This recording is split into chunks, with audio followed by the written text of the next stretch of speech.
there, YouTube buddies! Bob from Oregon's Constant Gardener. Welcome to the OCGFAM show. Not the show today, just some updates, some viewer questions, some thank yous, that sort of thing.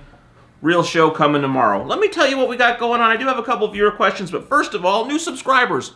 We really appreciate the subscribers because it helps to get the word out. When you subscribe, that makes YouTube think the channel's more serious and they let other people see it and spread the word. So more so than that, I appreciate it when I see that you like what we're doing and you're subscribing and you're hanging on with us. I hope we don't let you down. Let me go through the list. Some new subscribers: Golf J Green, Cannabis Grow Tips, Mr. Palm Trees, Chris Bagley, Matt Richmond, KQ Guy, and Marcio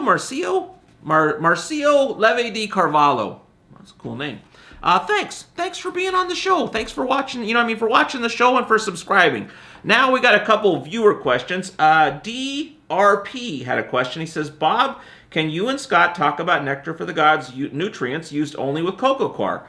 If it's recommended or not, and pH differences. Thank you. So, yeah, Scott will answer this at length when we talk to Scott. So what we're going to do is Scott's going to be on to talk about, what are we up to? I think Demeter's Destiny, but he's also will do a question and answer episode. So if you got any questions for Scott Ostrander from Nectar for the Gods, the owner over there, put those in the comments and we'll get those answered when we do that. But to this question, short answer, I talked to Scott on the phone, and he said that, yeah, it's recommended. It's very similar to doing it in soil. As far as the pH, you still need to keep that pH in that range, just like you do with soil, but you may want to be slightly lower. So, like, if you're shooting for 6.5 in soil, you want to be at, like, 6.4 in the cocoa coir. So, very similar there.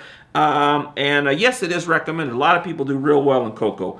The other thing, though, he mentioned, though, is that when you're working with the cocoa, before you start, you're going to want to check to do a slurry test on the cocoa before you put your plants in it. Because, like, if you use Nectar for the Gods cocoa, they rinse that stuff till it is neutral with the ppms and the parts per million. Not everyone does that. So some cocoa you get maybe have a high ppm there, and you're going to start off in a spot. So you want to know where you're at. You may need to flush that cocoa before you plant in it. So definitely do a slurry test. He'll talk more about that when we get him on. And then Mark Overton had a question. Now, Mark, it said that you wanted to answer in the comments, but then the question was gone when we went back to answer it. So I'm sorry about that. I don't know if you deleted it or if I just messed it up with the computer. But so I'll just answer here.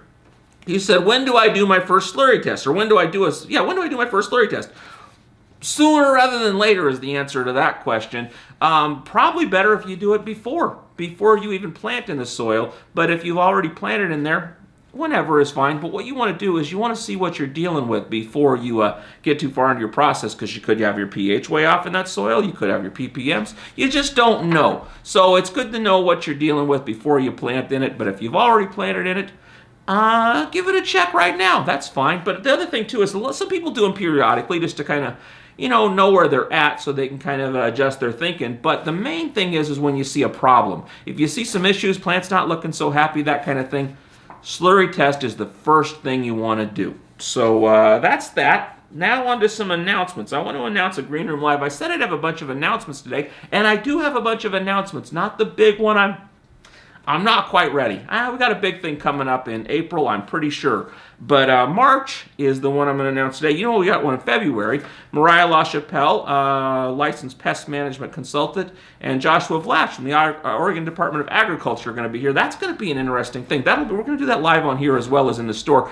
I talked with Josh Vlach from the Oregon Department of Agriculture today, and he told me that what they're doing there is because the OSU extension is not really working in our industry. What they're going to do is they're going to take that on as far as dealing with cannabis-specific type things. And so he would like some input from us as to what they can do to help us with that, since it's falling on their shoulders to deal with that as far as pests and that sort of thing. February 20th, March 23rd. March 23rd is the Green Room Live that I'm announcing today. Not Nectar. I'm having a tough time today. I got a little bit of a headache. I think I might be getting sick. I don't know. Do I look okay? Don't worry about it. I'm going to be fine. I'll drink a lot of fluids tonight. Tim McCormick from Culture Biologics and Rob Christensen from Full On are going to be here talking specifically about Culture Biologics and Full On and how they integrate with Nectar for the Gods. But here's the big announcement. You may not have heard of this guy if you're not from here in Oregon, but pig farmer.